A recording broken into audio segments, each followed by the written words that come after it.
ሰላም እንደምን ውላችኋል የተከበራችሁ አድማጭ ተመልካቾች፣ ለዕለቱ የያዝናቸው መረጃዎች እንደሚከተለው ተዘጋጅተዋል። በቅድሚያ አበይት ነጥቦቹ። የሱዳኑ አማጺ ኃይል እስኪወገድ ድረስ ወታደራዊ እርምጃው እንደሚቀጥል ሌተናል ጄኔራል አልቡርሃን አስታወቁም።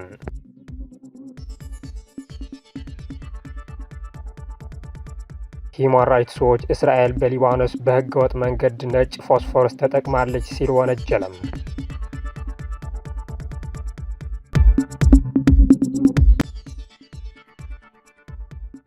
በመካከለኛው ምስራቅ የሚካሄደውን ጦርነት ተከትሎ የነዳጅ ዋጋ ከፍተኛ ጭማሪ ማሳየቱ ተገለጸ።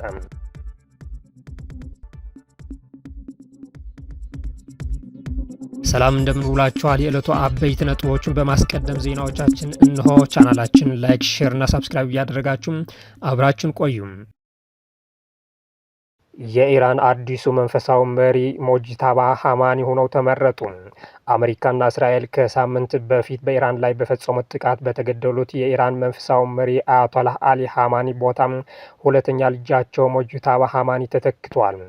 የ56 ዓመቱ ሞጅታባ ሐማኒ በኢራን ምንም አይነት የመንግስት ቢሮ አገልግሎት ያልሰጡም የአደባባይ ንግግሮችን በማድረግ የማይታወቁ ቢሆንም በሀገሪቱ ፖለቲካ ውስጥ ከመጋረጃ ጀርባ ያላቸውን ተጽዕኖም ከፍተኛ እንደሆነ ይነገራል።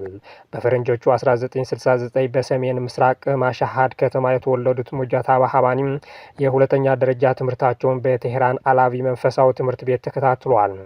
እንደ ኢራን መገናኛ ብዙሃን ዘገባ ሞጅታባ ሐማኒ በ17 ዓመታቸው የመከላከያ ሰራዊትን ተቀላቅሎ ለ8 ዓመታት በተካሄደው የኢራን ኢራቅ ጦርነት ተሳትፎ ሀገራቸውን አገልግለዋል። ኢራን ለ36 ዓመታት የመሯትን አያቶላህ አሊ ሐማኒ ባጣችበትና ችግር ውስጥ በገባችበት በአሁኑ ወቅት ሞጅታባ ሐማኒ በአባታቸው ቦታ ተተክተው የኢራን መንፈሳዊ መሪ ለመሆን በቅቷል። አባታቸው እናታቸውን፣ ባለቤታቸውና ልጃቸውን በአሜሪካ እስራኤል የአየር ጥቃት የተነጠቁት አያቶላህ ሞጅታባ ሐማኒ ቀጣይ የሁለቱ ሀገራት ኢላማ ስለመሆናቸው እየተነገረ ነው። ሽመቱ ለአዲሱ መሪ አጣብቂኝ እንደሆነ ብዙዎች እየገለጹ ቢሆንም በርካታ ኢራናውያን ሀገራቸው አሁን ካለችበት ቀውስ ሊያላቋት የሚችሉት አያቶላህ ሞጅታባ ሐማኒ እንደሆኑ በማንሳት ደስታቸው እየገለጹ ይገኛሉ።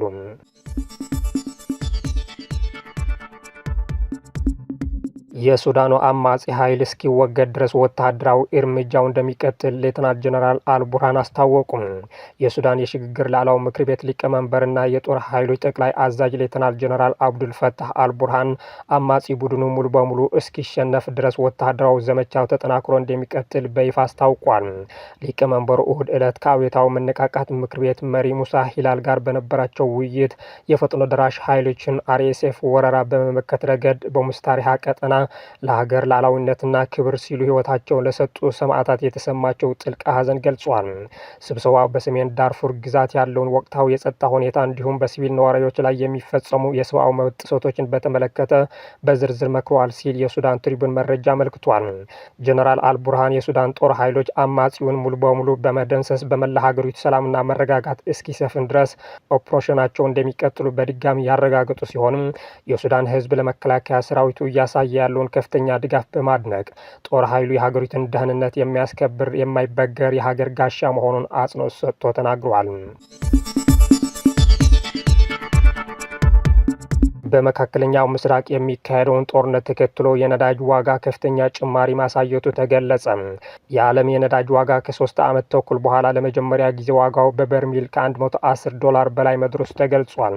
አሜሪካና እስራኤል ከቴህራን ጋር የሚያደርጉት ጦርነት እየተባባሰ በመጣበት በአሁኑ ወቅት በሆርሙዝ የባህር ሰላጤ በኩል የሚተላለፈው የጭነት መርከቦች እንቅስቃሴ ለረጅም ጊዜ ይስተጓጉላል የሚለው ስጋት እያየለ በመምጣቱም የአክሲዮን ገበያዎች ቀንሷል። አሜሪካና እስራኤል ቅዳሜና እሁድ በኢራን ላይ የሚፈጽሙትን የአየር ድብደባ አጠናክረው በመቀጠል የነዳጅ ማከማቻዎችን ጨምሮ በርካታ ኢላማዎችን መጥተዋል። ከቀጠናው የሚወጣውን የነዳጅ አቅርቦት በከፍተኛ መጠን መስተጓጎሉ በዓለም ዙሪያ በሚገኙ ሸማቾችና ንግዶች ላይ የዋጋ ጭማሪን ያስከትላል። ሰኞ ጠዋት በኤስያ ብሬንት አንድ በርሜል ድፍድፍ ነዳጅን በ24 በመቶ የዋጋ ጭማሪ $114.74 ሲሸጥ ኒሜክስ ላይ ስዊት ደግሞ በ26 በመቶ ጭማሪ $114.78 $108 ተሸጧል። በኤስያ ፓሲፊክ ቀጠና ውስጥ የአክሲዮን ገበያዎች በከፍተኛ ሁኔታ አሽቆልቁለዋል። የጃፓን ኒኬይ 225 ኢንዴክስ ከ7 በመቶ በላይ ሲቀንስ በሆንግ ኮንግ የሚገኘው ሃንግ ሴንግ ደግሞ ከ3 በመቶ በላይ ወርዷል ተብሏል። የሂውማን ራይትስ ዎች እስራኤል በሊባኖስ በህገወጥ መንገድ ነጭ ፎስፎረስ ተጠቅማለች ሲል ወነጀለም። ሂውማን ራይትስ ዎች በዚህ ወር መጀመሪያ ላይ እስራኤል በደቡብ ሊባኖስ በሚገኙ የመኖሪያ መንደሮች ውስጥ ነጭ ፎስፎረስ መጠቀሟን የሚያሳይ ማስረጃ ማግኘቱን ገልጿል። ይህ ድርጊት ዓለም አቀፍ የሰብአዊ መብቶች ህግጋትን የጣሰ መሆኑን አመልክቷል። ዛሬ ባወጣው በዚህ አዲስ ሪፖርት ላይ የ7 ምስሎች ትክክለኛነት ማረጋገጡ ገልጿል። ምስሎቹ በደቡብ ሊባኖስ የሆመር በተባለ የመኖሪያ አካባቢ ላይ የነጭ ፎስፎረስ ጥይቶችን ሲተኮሱ የሚያሳይ ሲሆን በዚህ ምክንያት እንደ አውሮፓውያን አቆጣጠር መጋቢት 3 ቀን 2026 ቢያንስ በሁለት ቤቶች ላይ የእሳት ቃጠሎ ማንሳቱን ይፋ አድርጓል። በሂውማን ራይትስ ዎች የሊባኖስ ተመራማሪ የሆኑት ራምዚ ካስ የእስራኤል ጦር በመኖሪያ አካባቢዎች ላይ በህገወጥ መንገድ ነጭ ፎስፎረስን መጠቀሙን እጅግ አሳሳቢ ከመሆኑም በላይ በሰላማዊ ሰዎች ላይ አስከፊ መዘዝ ያስከትላል ብሏል። አክሎም የነጭ ፎስፎረስ የማቃጠል ባህሪ ለሞት ወይም ለህይወት ዘመን ስቃይ ለሚዳረግ አሰቃቂ አካላዊ ጉዳት ሊያጋልጥ ይችላል ብሏል። በአየር ላይ የሚፈነዳ ነጭ ፎስፎረስ ሰዎችን በሚኖርባቸው አካባቢዎች መጠቀም ያለምንም ልዩነት የሚፈጸም ህገወጥ ጥቃት ሲሆን ሰላማዊ ሰዎችን ከጉዳት ለመጠበቅ መውሰድ ያለባቸውን አስፈላጊ ጥንቃቄዎች የሚደነግገውን ዓለም አቀፍ የሰብአዊ መብቶች ህግ አይከተልም። ሂውማን ራይትስ ዎች በሂውመር ውስጥ የጦር መሳሪያዎቹን በሰዎች ስብስብ ላይ በህገወጥ መንገድ ጥቅም ላይ መዋላቸውን የደረሰበት ሲሆን ይህም በመኖሪያ ቤቶችና በሌሎች የሲቪል ንብረቶች ላይ የእሳት ቃጠሎ እንዲነሳ ምክንያት ሆኗል። ድርጅቱ በሊባኖስ መገናኛ ብዙሃን በመጋቢት 3 ጠዋት በኢንተርኔት የተሰራጨው ምስል ትክክለኛነትና የተነሳበትን ቦታ ማረጋገጡን አስታውቋል። ምስሉ ቢያንስ 2 በመድፍ የሚተኮሱ የነጭ ፎስፎረስ ጥይቶች በመኖሪያ መንደር ላይ በአየር ላይ ሲፈነዱ ያሳያል። ሂውማን ራይትስ ዎች ዩናይትድ ስቴትስን፣ ዩናይትድ ኪንግደም እና ጀርመንን ጨምሮ የእስራኤል ቁልፍ አጋሮች ለእስራኤል የሚደረገውን የጦር መሳሪያ ሽያጭ እንዲያቆሙና በከባድ ወንጀሎች ውስጥ እጃቸው እንዳለበት በሚታመንባቸው ባለስልጣናት ላይ የተመረኮዘ ማዕቀብ እንዲጥሉም አሳስበዋል። በኬንያ በጣለው ዝናብ የጎርፍ አደጋ አጋጠመም። በአደጋው እስካሁን 42 ሰዎች መሞታቸው ታውቋል። ባለፈው አርብ በኬንያ በተለያዩ አካባቢዎች በጣለው ከባድ ዝናብ ሳቢያም በደረሰው ድንገተኛ የጎርፍ አደጋ የሟቾች ቁጥር 42 መድረሱን መረጃዎች አሳይቷል። ከሟቾች መካከል የ26 ሰዎች ህይወት ያለፈ በዋና ከተማዋ ናይሮቢ ሲሆን ወንዞች መልቶ በመፍሰሳቸው በዝቅተኛ ቦታዎች የሚገኙ ቤቶች መደርመሳቸው ታውቋል። የአደጋ ጊዜ ደራሽ ቡድኖች በከተማዋ የተለያዩ ክፍሎችና በአካባቢዋ ባሉ ስፍራዎች የፍለጋና ሰዎችን የማዳን ስራዎች እንደቀጠሉ የተገለጸ ሲሆን በሳምንቱ መጨረሻ አብዛኛው የሀገሪቱ ክፍሎች በጠቃው ከባድ ዝናብ ምክንያት በተለያዩ ግዛቶች ሞት መመዝገቡ ተገልጿል።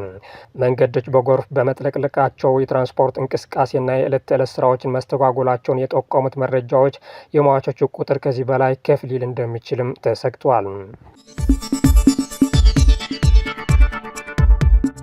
በደቡብ ሱዳን ወታደራዊ ዘመቻ ታወጀ። በሺዎች የሚቆጠሩ ሰዎች ወደ ኢትዮጵያ እየሸሹ እንደሆነም ታውቋል። በደቡብ ሱዳን የመንግስት ጦር በምስራቃዊቷ አኮቦ ከተማ ላይ ወታደራዊ ዘመቻ ሊካሄድ መሆኑን ካሳወቀ በኋላ በሺዎች የሚቆጠሩ ሲቪሎች ቀያቸውን ጥለው ወደ ኢትዮጵያ ድንበር እየሸሹ መሆኑ ተገልጿል። የደቡብ ሱዳን መከላከያ ሰራዊት በአኮቦ ከተማና በአካባቢው ላይ ጥቃት ለመሰንዘር መዘጋጀቱን ተከትሎ ነዋሪዎችና የረድኤት ድርጅቶች አካባቢውን ለቀው እንዲወጡ አዟል።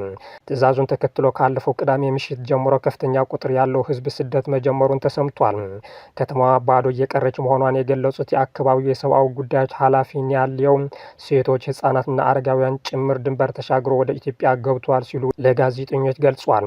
የሀገሪቱ መንግስት በአኮቦ የሚገኘው የተባበሩት መንግስታት ድርጅት የሰላም አስከባሪ ተልእኮ ካምፑን እንዲዘጋ ትዕዛዝ አስተላልፏል።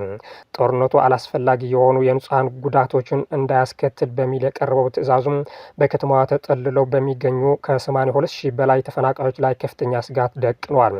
ከአውሮፓውያኑ አቆጣጠር 2013 ጀምሮ በምክትል ፕሬዝዳንት ሪክ ማቻር በሚመራው ተቃዋሚ ኃይል ቁጥጥር ስር የቆየ ስትሆን የአሁኑ ወታደራዊ እንቅስቃሴ በ2018 የተፈረመውን የሰላም ስምምነት ሙሉ በሙሉ ለአደጋ የሚያጋልጥ መሆኑ ተነግሯል። ከቅርብ ሳምንታት ወዲህ በጆንግሌ ግዛት ሰሜናዊ ክፍል በታየው ግጭት ምክንያት ከ280,000 በላይ ሰዎች መፈናቀላቸው ይታወሳል።